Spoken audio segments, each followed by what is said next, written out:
It's time for Media Watch next on the program with Yena Lee. Good evening, Yena. Hi, Delaney. One of the top stories which we're following today on the program is obviously International Workers' Day. Out on the streets of Paris today, there have been a mix of colors, red, yellow, black, the different movements coming together. What are all these colors? Well, Delano, International Workers' Day usually brings out labour unions and their supporters where they celebrate the rights they've earned and where they demand better working conditions.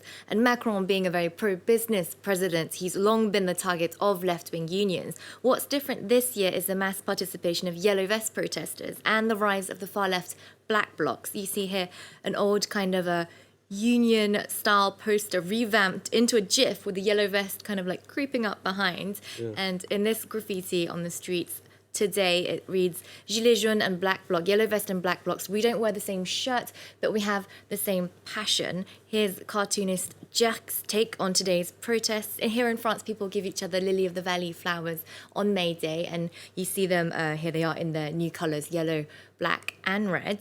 This Labour Day also happens to be the one-year anniversary of the Alexandra Benalla affair.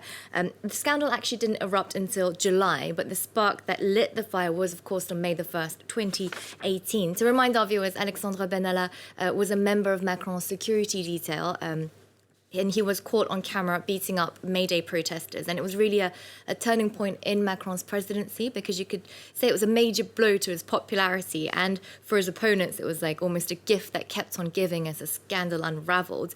And today there's been some kind of an ironic commemoration of Benalla and the scandal.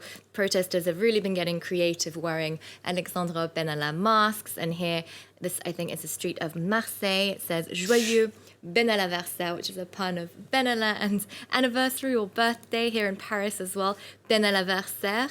And this banner reading, no to the trivialization of police brutality, la banalisation. There's a play on words again with Benalla and banalisation. Okay, switching gears next over to Venezuela, where, Labor Day is another big test for Juan Guaido. Indeed, the self-declared interim president Juan Guaido has again called for a massive day of protest. It's a real test for him to see if people will indeed come out in huge numbers in the streets. These are pictures from his official Twitter account. So you really see there is quite a sizable amount of people gathering. There have been some reports of clashes and scuffles, notably in La Carlota Air Base area. Here you have pictures of the tear gas. Meanwhile, Nicolas Maduro and his supporters too are out on the streets for Labor Day. This is a video outside the presidential palace in Caracas. Reactions, though, it has to be said, on social media remain very polarized, Delano, because the battle for Venezuela continues both online and offline. Brazilian cartoonist Carlos Latouf here depicting Juan Guaido as literally an American puppet of Uncle Sam and calling what he's doing a coup. Meanwhile, this lawmaker says that they are on the right side. They, of course, meaning Guaido supporters, are on the right side of history. Lastly, Yena, May Day is a bank holiday in many parts of the world, except the United States, where the day actually originated. Indeed. I've been seeing a lot of really fun kinds of vintage posters on Twitter today in honour of International Workers' Day. French historian Mathilde Larère has been digging them up and putting them all on a thread on her Twitter account. She reminds us that the bank holiday dates back to the late 1880s in the US, notably in Chicago, where workers and unions launched a general strike to demand 8-hour working days.